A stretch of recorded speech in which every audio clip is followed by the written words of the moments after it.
কৃষকের মুখে মুখে সমৃদ্ধির গান, মাঠ জুড়ে হাসে যখন অ্যারাইজ ধান।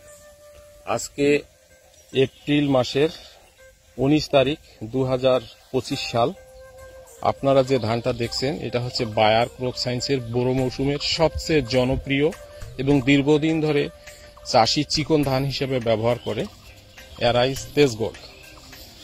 এটা হচ্ছে নাটোর জেলার বাইপাস মোড়ের কাছেই যে জায়গাটাতে আমরা দাঁড়িয়ে আছি, এটা হচ্ছে আমাদের বায়ার ক্রপ সায়েন্সের ব্রিডিং ডিপার্টমেন্টের একটা প্লট এবং এখানে মার্কেট ডেভেলপমেন্ট বায়ার ক্রপ সায়েন্সের প্লট আছে।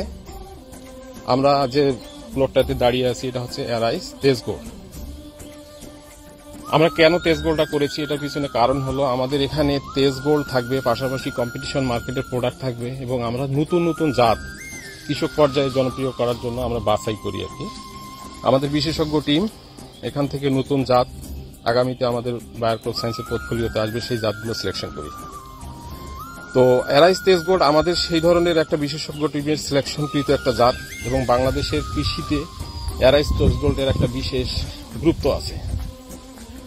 কেন বায়ারের তেজ গোল্ড করবেন এটার পিছনে কারণ হলো আমাদের অ্যারাইজ তেজ গোল্ড হচ্ছে একটা চিকন জাত, যেটা আমাদের দেশীয় সবচেয়ে জনপ্রিয় একটা জাত ছিল বিডি 28 এর মতো দানা। আর এর হচ্ছে যে এর উচ্চতা 105 থেকে 8 সেন্টিমিটার গাছের উচ্চতা। আর এটার একটা বিশেষত্ব হচ্ছে এটা ব্যাকটেরিয়াল লিভ ব্লাইট টলারেন্স, যেটা অন্য কোনো হাইব্রিড জাতের মধ্যে নাই, যেটা হচ্ছে বায়ার ক্রপ সায়েন্সের অ্যারাইজের একটা বিশেষত্ব।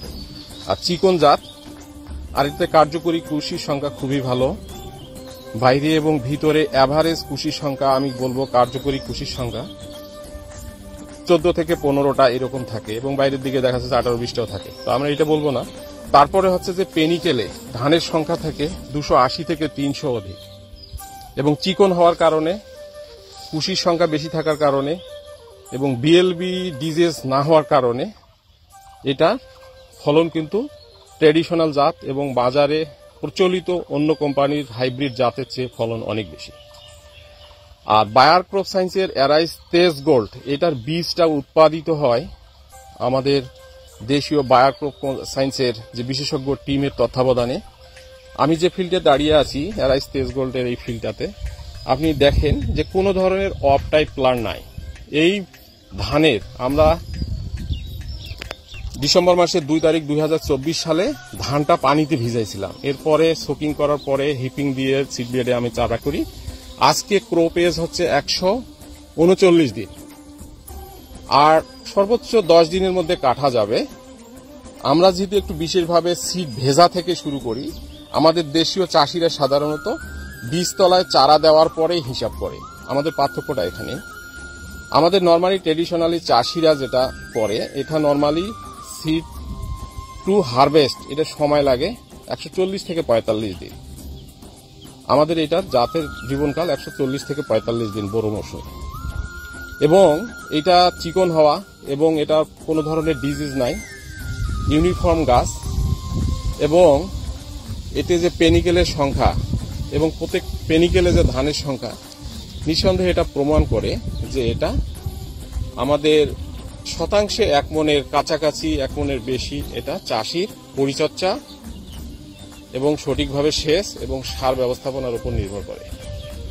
তো আজকে আমরা 19 এপ্রিল 2025 সালে যে জমিতে দাঁড়িয়ে আছি, আমার কাছে মনে হয়েছে, আমি দীর্ঘদিন ধরে প্রায় 20 বছরের মতো আমি সিড নিয়ে কাজ করি ইন্ডাস্ট্রিতে। আমার কাছে মনে হয় অ্যারাইজ তেজ গোল্ড এর একটা বিশেষত্ব আছে। এই চিকন এই জাতকে টপকানোর মতো বাংলাদেশে চিকন হাইব্রিড খুব কম আছে। আমি আশা করি বাংলাদেশের কৃষক সমাজ তাদের যে বড় মৌসুমে যে সিডের রিকোয়ারমেন্ট লাগে, তাদের পছন্দসই জাতের সাথে আপনারা অবশ্যই তেজ গোল্ডকে রাখতেই হবে।